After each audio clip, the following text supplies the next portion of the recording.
دور پہ نازاں تھی دنیا، اب ہم وہ زمانہ بھول گئے۔ اوروں کو جگانا یاد رہا،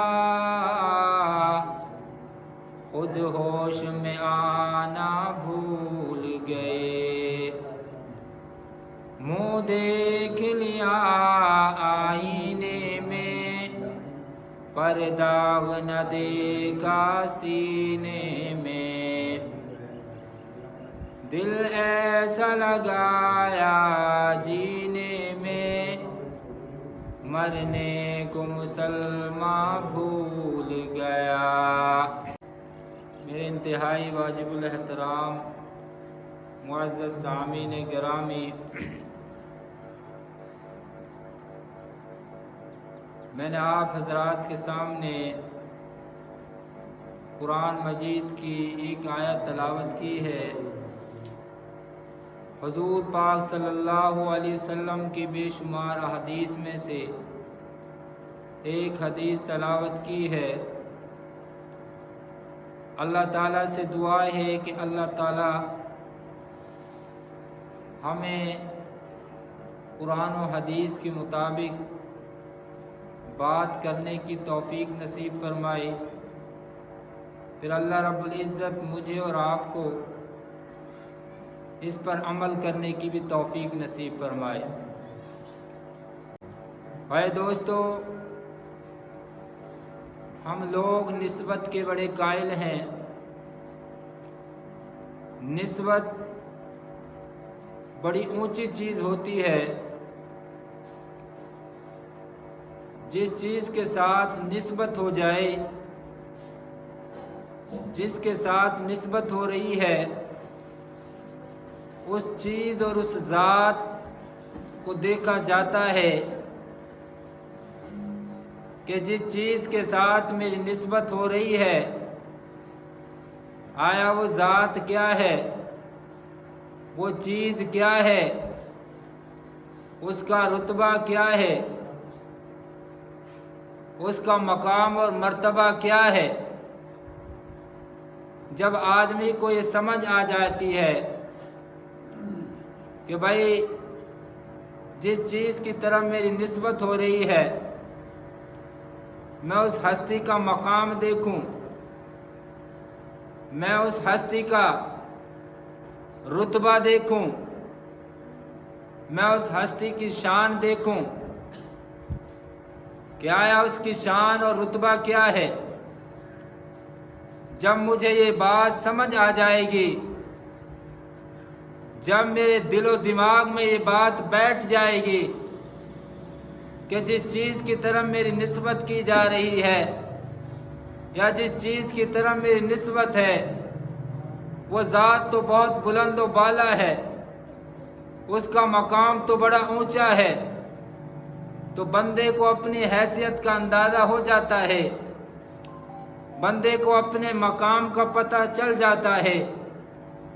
مثال کے طور پر ایک آدمی کا تعلق اور نسبت مقامی تھانے کے SHO کے ساتھ ہے، اور ایک آدمی کا تعلق اور نسبت ضلع کے DPO کے ساتھ ہے، اور ایک آدمی کا تعلق اور نسبت پنجاب کے IG کے ساتھ ہے، اور ایک کا تعلق جو ان سے بھی بڑا افسر ہے ان کے ساتھ ہے۔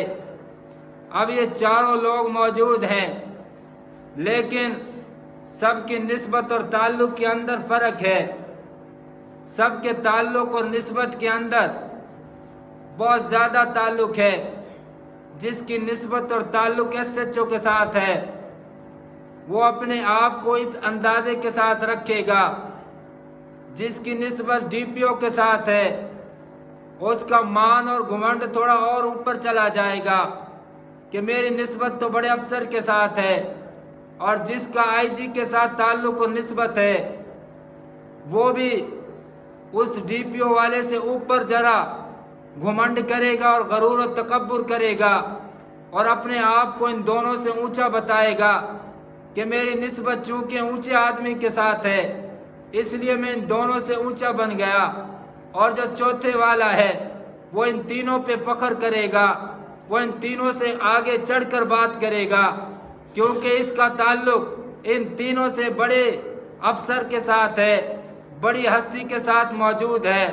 تو یہ میں نے بات سمجھانے کے لیے کہی ہے کہ جس کی نسبت جس کے ساتھ ہو جائے اس کا تعلق دیکھا جاتا ہے، اس کا واسطہ دیکھا جاتا ہے۔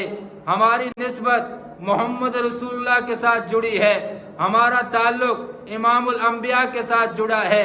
بھائی دوستو، حضرت آدم علیہ السلام کے امت کی نسبت اس کے نبی کے ساتھ تھی، حضرت نوح علیہ السلام کی امت کی نسبت نوح علیہ السلام تک محدود تھی، حضرت زکریا علیہ السلام کے صحابہ کی نسبت اور ساتھیوں کی نسبت ان تک محدود تھی، حضرت ابراہیم علیہ السلام کے ساتھ رہنے والوں کی نسبت ان تک محدود تھی۔ وہ انبیاء تھے، اللہ نے ان کے نبوت کا تاج رکھا تھا، وہ بھی اعلیٰ ہیں، لیکن قربان جاؤں جو امام الانبیاء ہے، جو ان تمام انبیاء کا سردار ہے، جو ان تمام انبیاء کا افسر ہے، جو ان تمام انبیاء سے اونچا ہے، جو ان تمام انبیاء کا امام بن کے آیا ہے، جو کائنات کا دولہ بن کر آیا ہے، جس کی وجہ سے کائنات کو سجایا گیا، جس کی وجہ سے لوح و قلم وجود میں آئے، جس کی وجہ سے آسمان و ستارے سجائے گئے۔ جب آدمی کو پتہ چل جائے کہ میرا تعلق تو اس نبی کے ساتھ ہے، میری نسبت تو اس امام الانبیاء کے ساتھ ہے، جو آدم سے بھی اعلیٰ ہے، جو نوح سے بھی اعلیٰ ہے، جو موسیٰ اور عیسیٰ سے بھی اعلیٰ ہے، جو زکریا اور ابراہیم سے بھی اعلیٰ ہے، جو حضرت یحییٰ علیہ السلام سے بھی اعلیٰ ہے، جو ان کا بھی امام ہے، تو اس آدمی کے کیا کہنے، وہ کیوں نہ اترائے؟ آدم علیہ السلام کا امتی اس بات پر اترائے کہ میری نسبت نبی کے ساتھ ہے، میری نسبت پہلے نبی کے ساتھ ہے۔ نوح کا امتی اس بات پر اترائے کہ میرا تعلق بھی نبی کے ساتھ ہے۔ موسیٰ علیہ السلام کی قوم اس بات پر گھمنڈ کرے کہ میرا تعلق تو موسیٰ علیہ السلام کے ساتھ ہے۔ کون موسیٰ؟ جو اللہ سے ہم کلام ہوا کرتا تھا۔ ابراہیم علیہ السلام کی قوم اس بات پر اترائے کہ میرا تعلق ابراہیم کے ساتھ ہے۔ کون ابراہیم؟ جو اللہ تعالیٰ کا خلیل بنا تھا، جو اللہ تعالیٰ کا محبوب بنا تھا۔ تو میں کیوں نہ گھمنڈ کروں کہ میرا تعلق امام الانبیاء کے ساتھ ہے؟ تو میں کیوں نہ فخر کروں؟ میں کیوں نہ اس بات پر اپنی اہمیت کو پہچانوں؟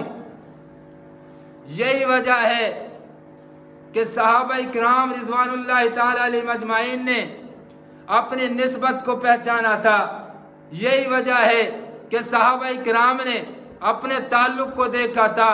وہ بلال جو غلام تھا، جو رنگ کا کالا تھا، معاشرے میں جس کی حیثیت نہیں تھی، جس کا کوئی مقام نہیں تھا، جس کے کوئی رشتہ دار نہیں تھے، جو عرب کا رہنے والا نہیں تھا، جس کا کوئی وجود نہیں تھا، جس کے تعلق کا کوئی وہ نہیں تھا، لیکن نسبت جو محمد رسول اللہ کے ساتھ جڑی ہے، اب اس کا مقام اتنا اونچا ہو گیا ہے اس نسبت اور تعلق کی وجہ سے کہ چلتا زمین پر ہے، 8 جنت کے اندر آ رہی ہے۔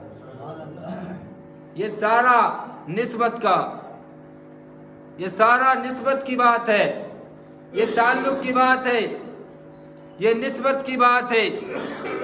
حالانکہ مکے کے اندر بڑے بڑے سردار موجود تھے، بڑے بڑے دولت مند موجود تھے، بڑے بڑے سیاست دان موجود تھے، عرب کے بڑے بڑے شعراء موجود تھے، جن کی شاعری پورے عرب کے اندر موجود تھی اور مشہور تھی۔ باہر کے لوگ ان کی شاعری آ کر مکے کے اندر سنا کرتے تھے۔ ان کا ایسا لہجہ اور ایسا فصیح الفاظ اور ایسے اشعار پوری دنیا کے اندر مانے جاتے تھے۔ مکہ کے اندر بڑے حسین و جمیل انسان موجود تھے۔ سب کچھ موجود ہونے کے بعد آج حضرت بلال جو ہے چودھریوں کو پیچھے چھوڑ گئے، آج بڑے بڑے سیاست دانوں کو چھوڑ گئے، آج بڑے بڑے دولت والے ابو جہل اور ابو عتبہ شیبہ بڑے بڑے سردار آج ان سے پیچھے رہ گئے۔